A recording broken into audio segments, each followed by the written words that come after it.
The food you ate today was likely grown with the help of fertilizer. Without fertilizer, there wouldn't be enough food to feed the world. But because prices for fertilizer are triple what they were in 2020, you can expect the already high food prices to go even higher without much relief in sight.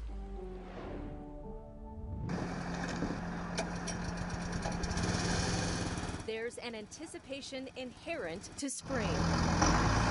The labor is heavy, but the payoff plenty too.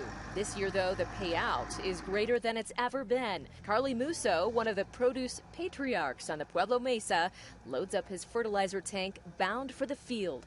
This load, though, will cost more than ever. Farmers nationwide are facing soaring fertilizer prices. Without the fertilizer, your yield would be next to nothing. John Dionisio is one of the area's fertilizer suppliers. The cost of fertilizer out of this world high. It started out as COVID. It was a perfect storm of things going on in the world. That perfect storm? COVID lockdowns, a shrinking freight workforce, then a spike in natural gas prices. Natural gas being a key component in creating certain fertilizers. Russia's invasion of Ukraine won't help matters either. This snapshot from the USDA shows just how bad it's gotten over the course of 10 years. The last 6 months, you can see prices for the three primary forms of nitrogen fertilizer, anhydrous ammonia, urea, and liquid nitrogen are skyrocketing. Watch as we overlay natural gas prices. You can see its influence on market prices. Ryan Froman, the farm manager here at Rustler Produce, keeps a keen eye at what those prices are doing. Ultimately, it's altering what they plant in the field. Kind of changing what we plant based on its fertilizer costs.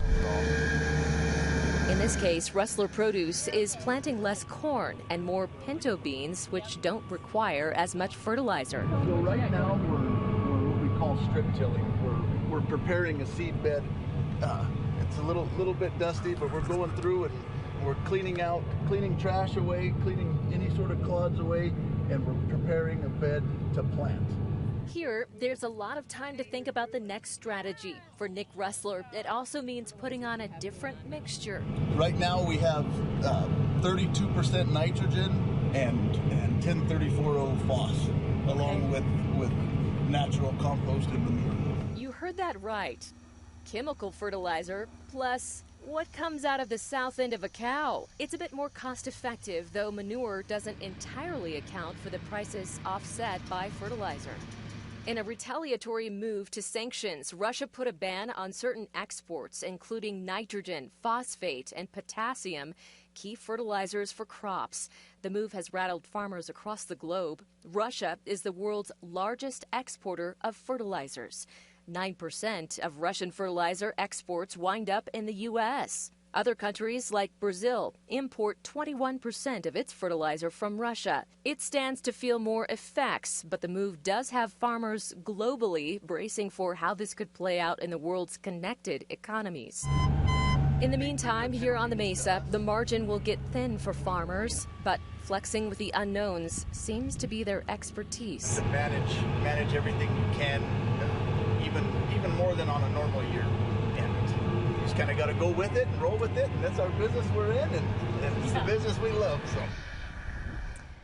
Now, food prices have increased 9% as compared to 1 year ago, thanks to inflation. And with fertilizer prices soaring, you can expect those prices to stay high and edge even higher, not only affecting produce, but in turn, meat. Rob?